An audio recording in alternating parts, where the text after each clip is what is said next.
Pemirsa kasus pengeroyokan anak di bawah umur oleh oknum anggota perguruan silat Persaudaraan Setia Hati Trate PSHT di Desa Ngijo, Kecamatan Karangploso, Kabupaten Malang 3 pekan lalu belum berakhir. Ada penambahan 2 tersangka baru dari yang awalnya 10 orang tersangka, kini menjadi 12 tersangka. Satreskrim Polres Malang AKP Muhammad Nur mengatakan penambahan 2 orang tersangka ini merupakan hasil dari pengembangan penyidikan. Informasi selengkapnya akan dilaporkan rekan Lu'ul Isnaidiyah, wartawan Surya Malang. Rekan Lu'ul, silahkan laporan dari Anda.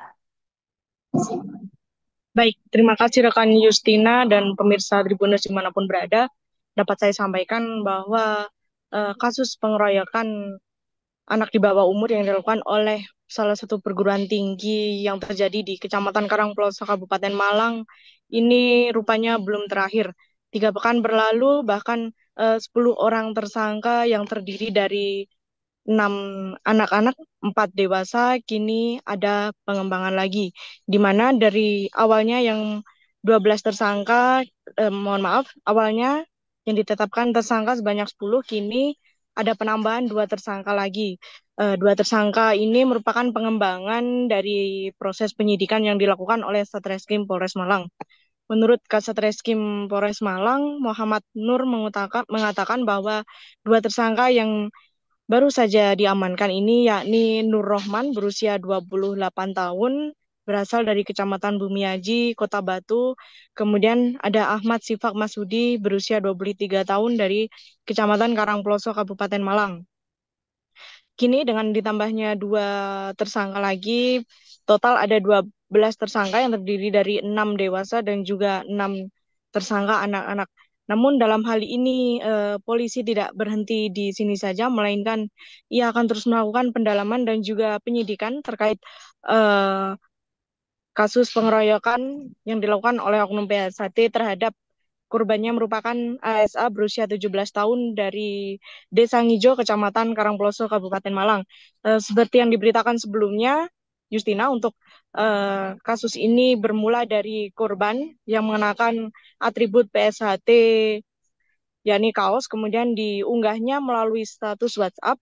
Kemudian hal ini diketahui oleh salah satu tersangka yang merupakan warga asli PSHT yang cukup menyulut emosi para anggota. Kemudian saat itu korban ditanyakan apakah benar ia merupakan warga PSHT, namun hal ini disangkalnya. Kemudian pelaku ataupun tersangka meminta korban untuk melakukan klarifikasi dan membuat pernyataan bahwa dia bukan warga PSHT. Akan tetapi pada saat itu korban ditawari oleh pelaku untuk mengikuti pelatihan PSHT di sebuah lokasi ataupun di tempat kejadian perkara, dan pada saat itulah korban dikeroyok dan dipukul 1 lawan 1 oleh para tersangka hingga menyebabkan ia terluka dan mengalami pendarahan di bagian kepala.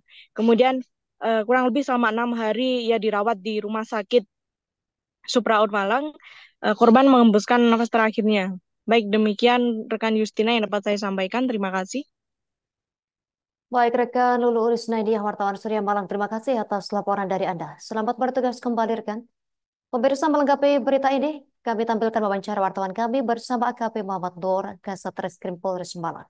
Perkembangan penyidikan kita akhirnya juga menambahkan terkait 2 tersangka karena masing-masing 2 orang ini ada perannya masing-masing juga.